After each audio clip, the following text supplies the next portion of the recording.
جس کی آگ کے اندر کتاب چل جائے گی وہ جھوٹی کتاب ہوگی. چیخ چیخ کر کے مسلمانوں کو اعلان کر رہا ہے, چیلنج دے رہا ہے.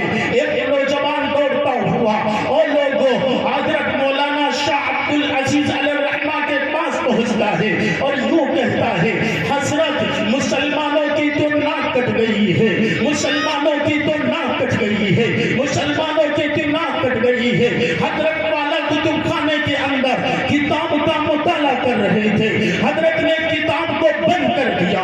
کہاں نوجوان کیا کہتا ہے, کہاں ایک چوک کے اندر پادری اعلان کر رہا ہے اور یوں کہہ رہا ہے, ہاتھ میں اپنی کتاب کو پکڑے ہیں اور یوں آواز دے رہا ہے, مسلمانوں کہاں ہو تم, اپنی سچی کتاب لاؤ. اگر جس کی سچی کتاب ہوگی وہ نہیں جل سکتی ہے, جس کی جھوٹی کتاب ہوگی وہ جل کر کے راکھ ہو جائے گی. حضرت مولانا شاہ عبد العزیز علیہ الرحمہ اور لوگوں کتاب کو بند کر کے کھڑے ہو جاتے ہیں. وہ نوجوان کہتا ہے, حضرت جی کتاب تو ساتھ لے لیجئے. حضرت مولانا شاہ عبد العزیز علیہ الرحمہ بول اٹھتے ہیں, کہتے ہیں کہ بغیر کتاب کے بات بن جائے گی. حضرت والا چوک میں پہنچے اور چوک میں پادری سے پوچھا کیا کہتا ہے. اب پادری کہتا ہے, ہم میں یہ کہتا ہوں کہ آپ اپنی کتاب قرآن کو لائے جس کو سچی کتاب کہتے ہیں. میں اپنی کتاب کو, اس کتاب کو میں آگ میں ڈالتا ہوں, آپ اپنی کتاب کو آگ میں ڈالیے.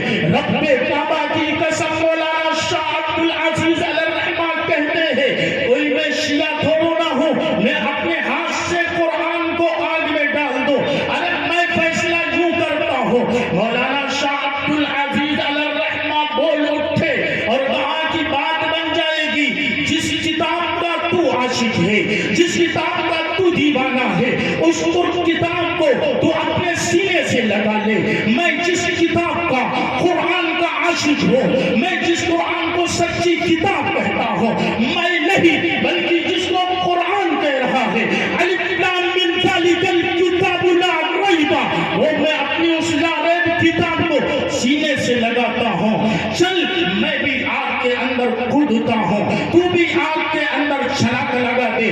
جس کی سچی کتاب ہوگی وہ اس کو بچا لے گی. اب وہ پادری, وہ پنڈت ادھر ادھر بگلے جھانکتا ہے, بھاگنے کی کوشش کر رہا ہے, مجمع پکڑ لیتا ہے, مجمع پوچھتا ہے اور پادری اب کہاں جا رہا ہے.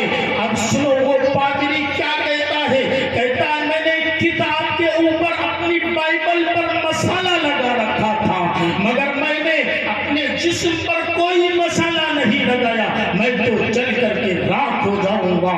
قرآن حقیقت میں سچی کتاب ہے.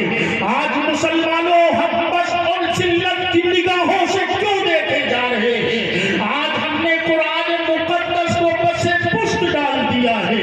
قرآن سے وابستہ ہو جاؤ جس کو قرآن کہتا ہے, ان ھذا القرآن یہدی للتی ہی اقوم ویبشر المؤمنین. قرآن پکار کر کے کہتا ہے تم ہم سے محبت کرو, ہم تمہیں بلند مقام عطا فرما دیں گے.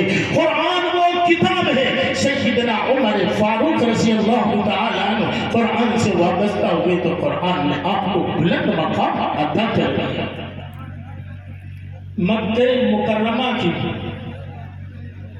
پہاڑی پر سیدنا عمر فاروق وقت کے امیر المؤمنین ہیں.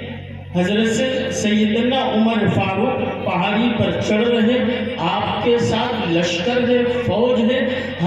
جب حضرت امیر المؤمنین عمر فاروق پہاڑ کے راستے میں بیچ میں پہنچے, نہ تو کوئی سایہ بلکہ چلچلاتی ہوئی دھوپ ہے. حضرت عمر فاروق بیچ راستے میں, پہاڑ کے بیچ راستے میں کھڑے ہو کر کے وادی کی طرف دیکھ رہے ہیں. لشکر آپ کے ساتھ میں, فوج آپ کے ساتھ میں ہے. صحابہ بول اٹھے, کہا امیر المؤمنین کیا دیکھ رہے ہو, وادی کی طرف بڑے غور سے دیکھ رہے ہو. عمر کیا کہتے ہیں اپنے لشکر سے, اپنی فوج سے, کہتے ہیں میں اپنے بچپنے کو یاد کر رہا ہوں. جب میں بچپن میں اپنے اس وادی کو دیکھ رہا, جب عمر کو اونٹ چرانا نہیں آتے تھے, عمر بچپنے میں اسی وادی میں, مکہ مکرمہ کی پہاڑ کی وادی میں عمر جب جانور